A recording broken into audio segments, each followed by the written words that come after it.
नमस्कार मैत्रिणींनो. Deepa daily tadka with Deepa म्हणजेच दीपाच रसोईमध्ये तुमचं स्वागत आहे. आज आपण करतोय मुळ्याची कोशिंबीर.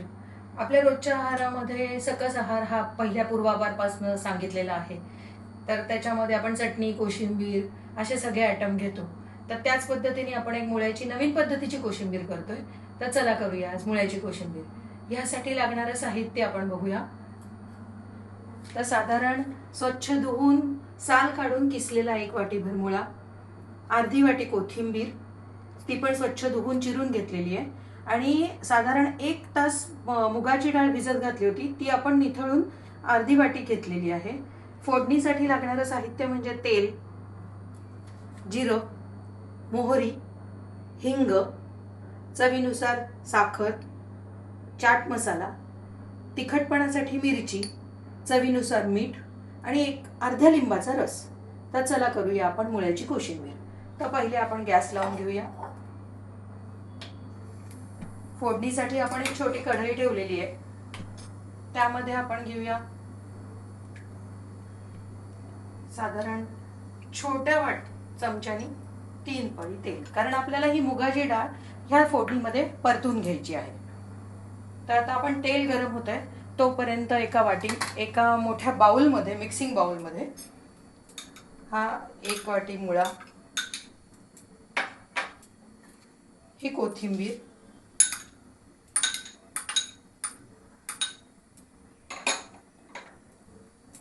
मिक्स करून घेऊया. त्यामध्ये आपण चवीला थोडीशी साखर, तसेच चवीनुसार मीठ, हे आपण पिंक सॉल्ट घेतलेलं आहे, हे घालून घेऊ आणि हलवू.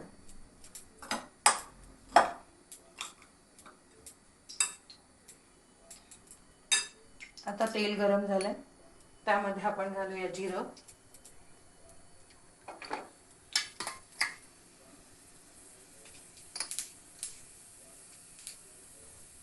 जिरं थोडं तडतडलं की मोहरी,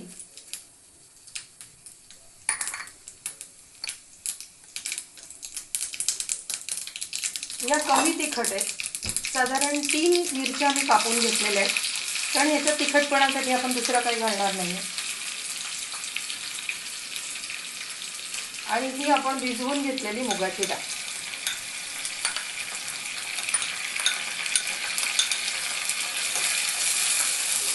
ही 1-2 मिनिटं आपल्याला परतायची आहे.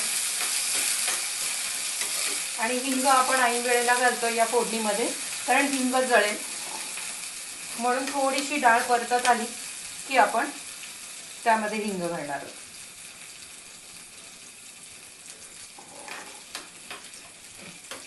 साधारण मीडियम गॅसवर आपण ही एक डाळ परतून घ्यायची आहे.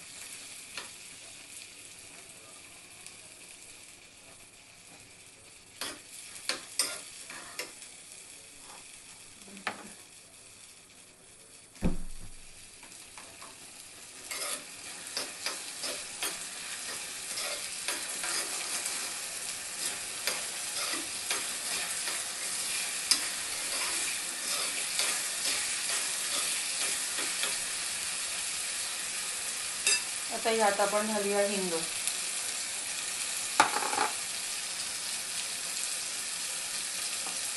आणि ही डाळ आपण घातल्यानंतर याच्यावर चाट मसाला आणि लिंबाचा रस घालून मिक्स करणार आहोत.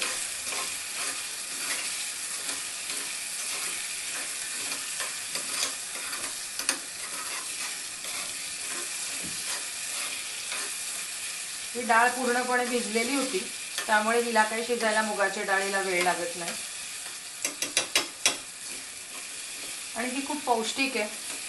मुळ्यामध्ये खूप प्रमाणामध्ये कॅल्शियम आहे, जे की आता ह्या दिवसामध्ये मुळा खूप छान येतो. आणि रोजच्या आहारात जर आपण मुळाचा वापर केला तर महिलांना सगळ्यांनाच कॅल्शियमची कमी कधी होणार नाही. म्हणूनच पूर्वीपासून आपल्याला हे कोशिंबीर, चटणी हे सगळे लावलेले आपल्या आहारामध्ये असावं असं कंपल्सरी केलेलं आहे.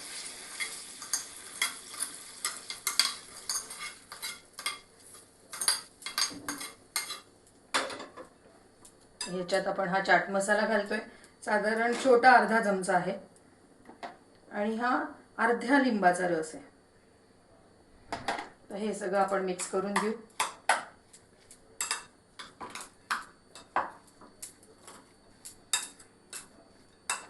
आणि आता ही तयार आहे आपली मुळ्याची कोशिंबीर. तर तुम्ही अवश्य करून बघा, खाऊन मला नक्की कमेंटमध्ये सांगा. माझा व्हिडिओ आवडला असेल तर लाईक करा, शेअर करा, सबस्क्राईब करा. अशाच नवनवीन रेसिपींसाठी माझ्या चॅनलला सबस्क्राईब करा. पुढच्या रेसिपीची नक्कीच वाट बघा. खूप छान आणि पौष्टिक रेसिपी येईल. नमस्कार.